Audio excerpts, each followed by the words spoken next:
안녕하세요. 이번 학기 부동산 자산관리론 수업을 하게 될 김민정 교수입니다. 반갑습니다. 한 학기 동안 여러분들에게 부동산 자산관리론이 유익한 과목이 될 수 있었으면 좋겠고요. 첫 시간이라 이제 OT를 해야 되는데 그동안 여러분들도 알다시피 코로나 때문에 학교에 등교를 하지 못했고 이번 시간이 첫 시간인 관계로 이번 학기에 교재는 어떤 걸 쓸 것이고 시험 성적 평가는 어떻게 하고 수업 진행 방식은 어떻게 하는지를 간단히 말씀드리고 바로 수업에 들어가도록 하겠습니다. 예, 그래서 이번 학기 이제 여러분들하고 수업을 할 건데 교재를 한번 볼게요. 이번 학기 교재는 부동산 자산관리론, 출판사는 이프레스고요.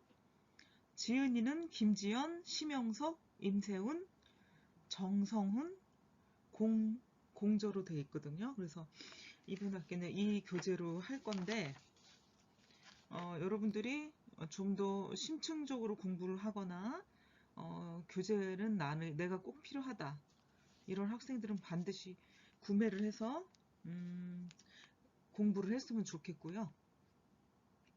이제 그 부교재로 이제 쓰는 거는 생활 속의 부동산, 지은이는 유선정이고 도서출판 청남에서 출판을 했습니다.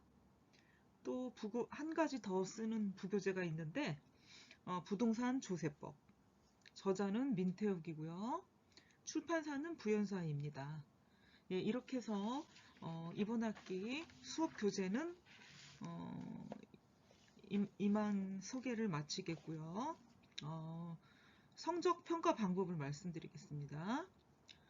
이제 제가 강의한 것을 바탕으로 여러분들이 뭐 중간고사, 기말고사를 보고 레포트를 제출하게 되겠죠.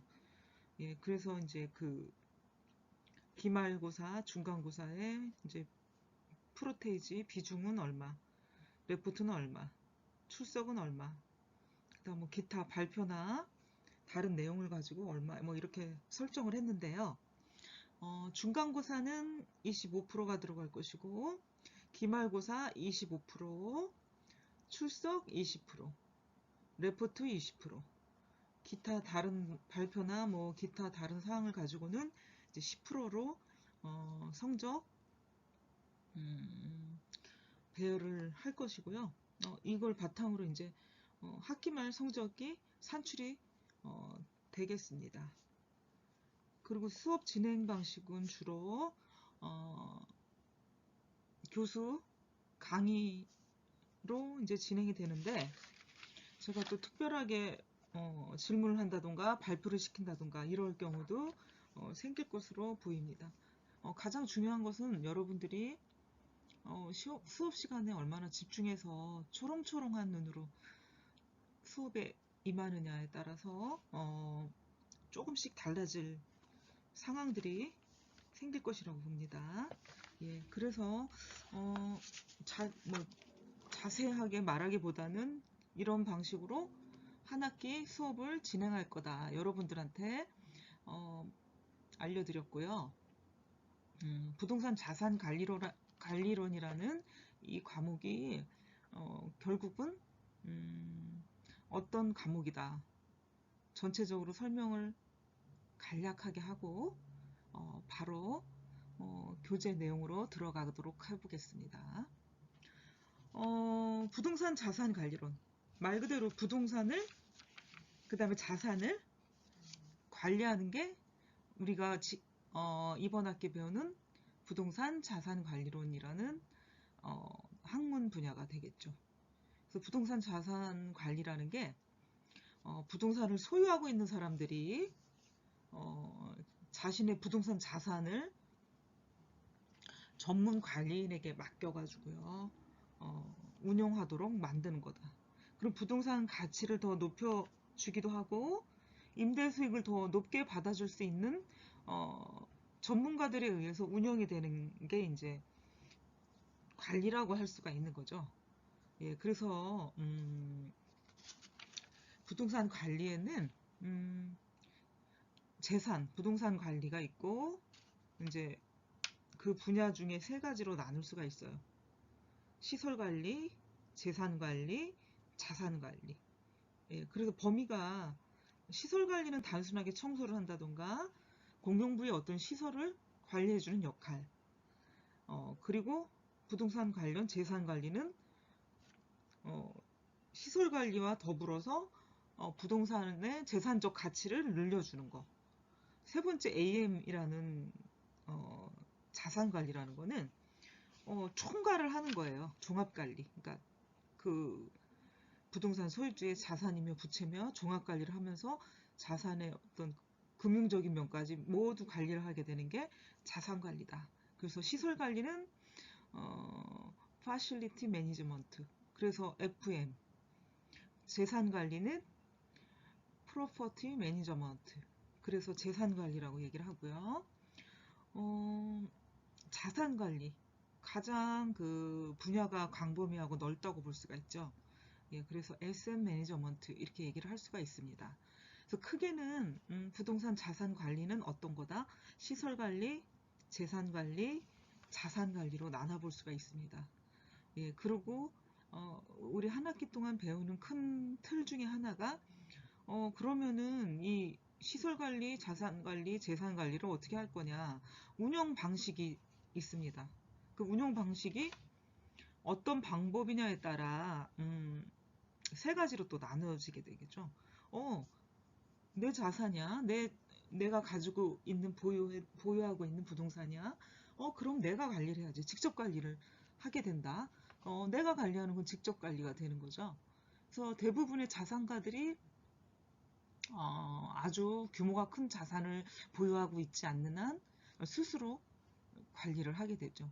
그러니까 몇백억 이상이 넘어가게 되면 그 규모가 크다 보니까 스스로 관리를 못하는 경우가 생기기 때문에 어떤 자산을 관리해주는 회사가 있고 전문가 집단이 생겨나게 됐던 거죠. 그래서 직접 관리 방식은 소소하게 자기의 자산을 가지고 있는 사람들이 대부분 하는 방식이고요. 또 위탁 관리, 그 다음에 혼합 관리 방식이 있습니다. 그래서 운영 방식에 따라 세 가지로 나누게 되고요. 부동산 자산 관리는 어떤 것이 있느냐? 그래서 자산 관리 중에 시설 관리, 재산 관리, 자산 관리. 그래서 시설 관리는 우리가 우리 학교 청소를 한다고 하죠. 조직이 구성이 되고 사람들이 왔다 갔다 하고 어느 공간에서 생활을 하게 되면 반드시 그곳에 방역이나 청소를 하게 돼요. 그래서 우리가 지금 코로나 때문에 이렇게 온라인 수업으로 하는 것처럼 사람이 많이 모이는 곳에 가지 말아라. 뭐 모임을 피해라. 이렇게 얘기들 하죠. 아무래도 많이 모이다 보면은 먼지가 나고 여러 사람의 개인적인 각각의 특수 상황을 잘 모르기 때문에 바이러스가 번질 수가 있는 거죠. 그래서 이제 가급적이면 모이지 말아라 이렇게 얘기를 했던 건데 실제로 바이러스가 번지지 않거나 일반적인 생활을 할 때도 우리는 건물 안에서 청결하게 생활할 권리가 있는 거죠. 예, 그래서 건물을 가지고 있거나 부동산을 가지고 있는 분들은 청소를 해주게 돼 있는데 가장 기본적인 시설 관리라고 볼 수가 있겠죠. 기본적인 시설 관리가 되겠습니다. 우리가 이렇게 청소하시는 업체나 청소하시는 분들을 보면 이거는 기본적인 관리를 하고 있구나 하고 이렇게 연상이 될 수 있었으면 좋겠습니다. 예, 그래서 이 부동산 자산 관리로는 이런 일을 하고 운영 방식에 따라 직접 위탁, 혼합 관리 방식이 있다. 지금 대략 큰 틀에서 설명을 드렸습니다. 그러면 이제 바로 수업에 들어가겠는데요. 부동산 자산 관리의 개념, 그 개념 중에서 부동산 자산 관리의 정의는 무엇인가 한번 볼게요. 일단 그 부동산의 법률적 개념을 본다면은 민법에 따르면 토지와 그 정착물이다 이렇게 얘기를 하고 있죠. 토지와 그 정착물이라는 거는 토지 위에 건축물을 짓게 되면은 토지와 정착물이 되겠죠. 그래서 토지 위에 건축물이 생기게 된다. 그러면 그걸 부동산이다. 아니면 건축물이다. 이렇게 얘기를 하죠. 근데 넓게는 부동산이라고 우리가 통상 얘기를 하고요. 그래서 토지 위에 건물은 움직일 수 있나요? 없나요? 움직일 수 있다 없다? 움직일 수가 없죠. 예, 그래서 건물과 토지는 움직일 수 없기 때문에 부동성이 있다 이렇게 얘기를 하고 있죠. 지금 여기 사진에서 볼 수 있는 건물들이 있죠. 이 조명 아름답게 이렇게 설계를 하고 최종적으로 지어진 건물들을 여러분은 사진에서 볼 수가 있는데 이런 것들을 움직일 수가 없는 겁니다. 그래서 우리가 자산을 구분할 때도 고정자산이냐 유동자산이냐, 그래서 고정자산에는 어떤 자산들이 있고 유동자산 안에는 어떤 자산이 있는지 우리가 공부를 하게 되거나 공부를 하지 않더라도 실생활에서 접할 수 있는 기회들이 참 많습니다. 예, 그래서 우리는 부동산을 고정성에 있다. 부동성이다. 그래서 고정자산이라고 얘기를 하죠. 움직일 수 없는 거다. 유동자산은 금방 현금화가 되거나 움직일 수 있는 것. 그래서 금방 현금화가 될 수 있는 것들은 부동산이나 움직일 수 없는 것들이기보다는 유동성이 있는 것. 그래서 유동자산이라고 우리가 부르죠. 그래서 유동성이 있는 자산들은 유가증권이다, 주식이다, 연금이다, 저축이다. 뭐 또 골드바라든가 본인들이 선호하는 그런 유동자산들이 있을 겁니다. 예, 그런 것들은 우리는 유동자산이다 이렇게 얘기를 하죠. 그래서 이렇게 코로나가 유행하는 세계적으로 혼란한 시기, 그 다음에 전쟁이 일어날 것 같은 불안한 시기, 우리가 지금 마음이 안정이 되지 않은 것처럼 세계적으로 혼란을 겪고 있을 때는 고정자산을 선호하기보다는 유동자산에 더 선호도가 높다고 볼 수가 있고 기존에 가지고 있던 고정자산도 유동화시키는 심리적인 요인들이 많이 발동을 하고 있는 거죠. 예, 그래서 부동산이라는 것은 움직일 수 없는 거고 민법에 따르면 토지와 그 정착물이다. 알겠죠? 두 번째는 부동산의 특성을 한번 배워볼게요. 부중성, 부동성, 연속성, 영속성이죠. 영원하다 하는 의미의 이제 영속성, 개별성. 부중성이라는 거는 우리가 늘어날 수가 있나요, 없나요? 한정된 토지, 한정된 국토, 넓게 보면요. 예, 그러다 보니까 인위적으로 더 늘려질 수는 있지만 기존에 있던 그 한계에 치해서 크게 늘어나거나 인위적으로 물리적으로 땅을 늘릴 수는 없어요. 그죠? 우리가 필지라는 개념이 있기 때문에 분할을 한다거나 기존에 있던 걸 가지고 법적인 어떤 소유자를 구분하기 위해서 우리가 그 법적인 단위를 정한 것 뿐이지 부중성, 늘어날 수 없는 것이다. 토지라는 건 쉽게. 우리가 공유 수면 매립이라고 여러분들이 들어보셨는지 모르겠으나 바다를 메워서 땅을 만들어 토지로 사용하거나 부동산을 짓겠다 하는 게 이제 어떤 취지가 공유 수면 매립이 있거든요. 근데 집안이 약하게 되겠죠. 바닷물이나 어떤 물기가 많은 곳에 모래나 흙을 메워서 토지를 만들어 쓴다는 거는 어, 가능할 수도 있지만 원래 토지가 가지고 있었던 그 고유의 특성보다는 역할을 제대로 하지 못하는 상황이 될 수도 있겠죠. 그러니까 인위적으로 물리적으로 만들어서 토지를 늘리려는 거죠. 기존에 있던 바닷가 아니면 강을 메워서 쓰겠다는 게 이제 공유수면 매립지다. 이렇게 여러분들이 일단 알고 계셨으면 좋겠고요.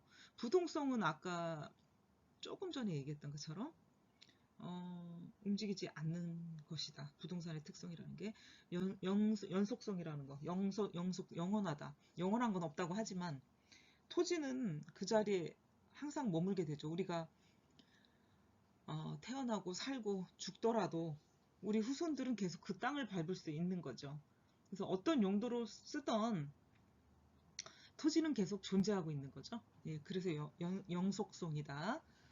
개별성은 그 토지 위에 뭔가 건물을 아니면 건축물을 짓지만 개별적인 특색이 있고 어떤 부동산들이 다 똑같지가 않다는 거죠.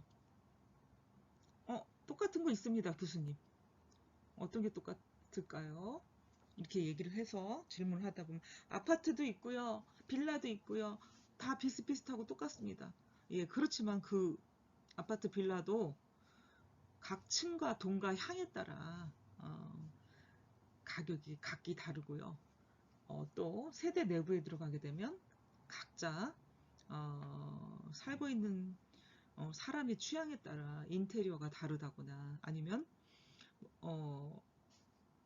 개인의 취향에 따라 구조를 바꾼다던가 예, 좀 다양한 모습으로 그 안에 들어가게 되면 우리는 다양한 모습을 볼 수가 있기 때문에 개별적으로 다 다르다 하는 느낌을 가질 수가 있겠죠. 예, 그래서 부동산의 특성을 보면 부중성, 부동성, 영속성, 개별성이 있죠. 그래서 제가 설명드린 것처럼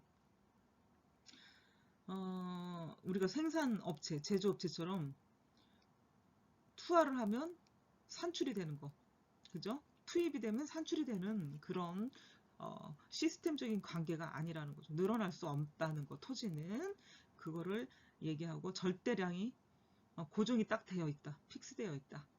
예, 하는 게 이제 부중성입니다. 부동성을 볼게요. 부동성은 토지나 부동산의 경우 그 자산이 그다음 영속성은 소멸되지 않는다는 의미, 영원하다, 영속적으로 존재한다. 그리고 개별성도 각각 개별성이 이렇게 각각 다르다 하는 거를 여러분들은 알 수가 있겠고요. 부동산 그 역할을 한번 볼게요. 공간으로서의 역할, 자산으로서의 역할이 있습니다. 이렇게 얘기를 하고 있죠. 공간으로서의 역할, 자산으로서의 역할. 그러니까 공간이라는 것은 우리가 기존의 토지 위에 건축물을 지으려고 계획을 하면 그 건축물이 지어졌을 때 이 공간을 어떻게 활용을 할 것인지, 어디에 치중을 두고 어떤 설계로 어떤 모양을, 어떤 공간을 어떻게 활용을 할 것인지를 이제 우리가 계획하는 게 건축사의 역할이겠죠.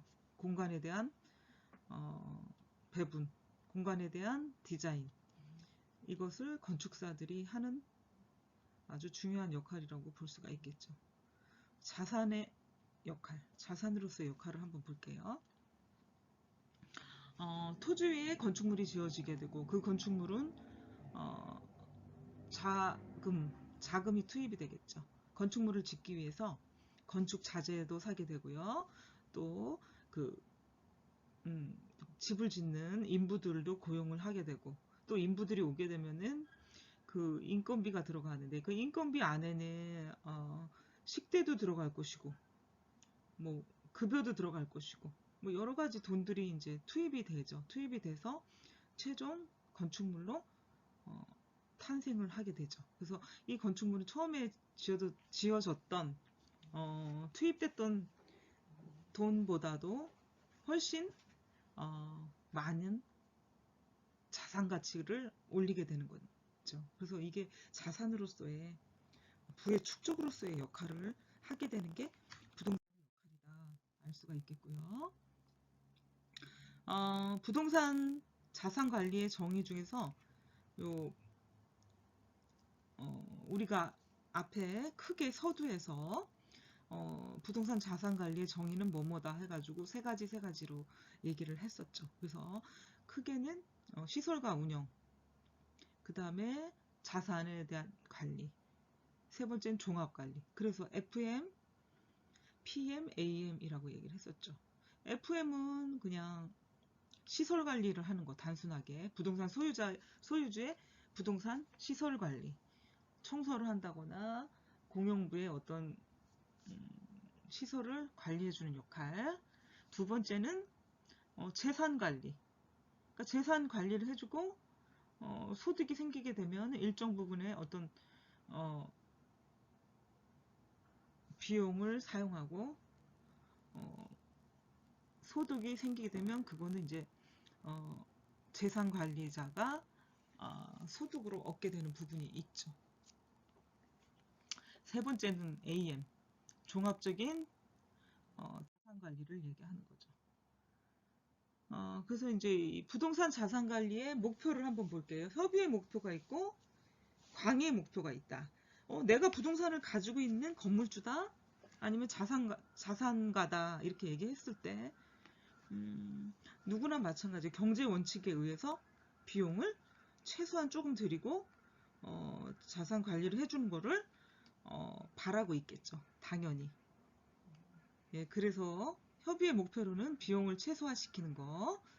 광의의 목표는 뭡니까? 좀 더 넓은 의미에서 목표를 두는 것을 광의의 목표라고 얘기하고 있는데요. 이거는 이제 종합적인 자산 관리를 받음으로 인해 가지고 부동산의 가치를 높이고 수익을 극대화시킨다. 부동산의 가치를 높인다는 거는 무엇을 얘기하냐면은 아까 자산 관리에서 그 부동산의 역할이 뭐였냐면은 공간으로서의 역할, 자산으로서의 역할을 하는데, 그 부동산 자산 가치라는 게 바로 부동산 자산의 금액이 커지고 가치가 높아지면 자산으로서의 역할을 제대로 하고 있다고 볼 수가 있는 거죠. 그래서 부동산 가치가 높아진다는 거는 뭐예요? 가치는 결국 가격으로 연결이 되는 거죠. 그래서 여러분들한테 부모님이나 뭐 그동안 초중고등학교 선생님들 아니면 교수님들이 얘기해줬던 말들이 생각이 날 거예요. 여러분들은 가격 비싼 사람이 되세요. 뭐 이렇게 얘기하신 스승님들보다는, 어른들보다는 가치 있는 사람이 되거라 이렇게 얘기를 하죠. 가치. 그러니까 가치가 가격보다 더 광범위하고 더 상위의 목표나 단어라고 얘기할 수가 있겠죠. 가치는 가격으로 매겨줄 수 없는 거예요. 어떻게 보면. 그죠? 가격으로 매겨줄 수 없다는 거는 굉장히 높은 가치를 지니고 있는 사람이다. 아니면 그 사람이 지니고 있는 가치의 정도에 따라 가격으로 매겨줄 수 있는 거죠. 우리가 상품은 아니에요. 우리 인간들은. 상품이나 제품만이 근데 꼭 가치와 가격이 매겨지는 건 아니죠. 웃기기도 하고 슬프기도 하지만 사람도 내 가치가 어떠냐에 따라 가격이 매겨지겠죠. 단적인 예로 연봉이 있겠죠. 너무 리얼한가요? 뭐 여러분들이 더 잘 알고 있으실 거라고 저는 생각합니다. 제가 그렇게 굳이 말하지 않아도. 그래서 부동산 자산 가치와 수익의 극대화, 부동산 가치도 올라가고 부동산 임대소득도 높아지고, 그렇게 되면 내가 더 좋은 물건으로 갈아타거나 아니면 자금이 필요해서 나의 자산, 부동산을 팔려고 했을 때 가치가 높으니까 당연히 가격도 높게 받을 수가 있는 거죠. 그런데 가치도 없고 임대료도 적정한 가격이나 높게 받지 못한다면은 그 건물로서 가치가 없구나라고 판단을 하게 됩니다. 공인중개사에서나 매수자들도 마찬가지예요. 그래서 상권이 활성화되거나 그 건물의 임대 상황을 보게 되면은 이 건물과 이 상가의 부동산들은 가치가 있나 없나를 알 수가 있는 거죠. 우리가 객관적으로 따져볼 수 있는 거는 부동산의 가치로 확인될 수 있는 것들은 이제 그런 것들이라고 볼 수가 있겠죠. 가장 큰 중요한 부분이기도 하고요. 예, 그래서 부동산 자산 관리 목표는 두 가지다. 비용을 최소화하고 부동산 가치와 수익의 극대화를 위해서 부동산 자산 관리를 해주게 되는 것이다. 이렇게 알고 계시면 되겠습니다.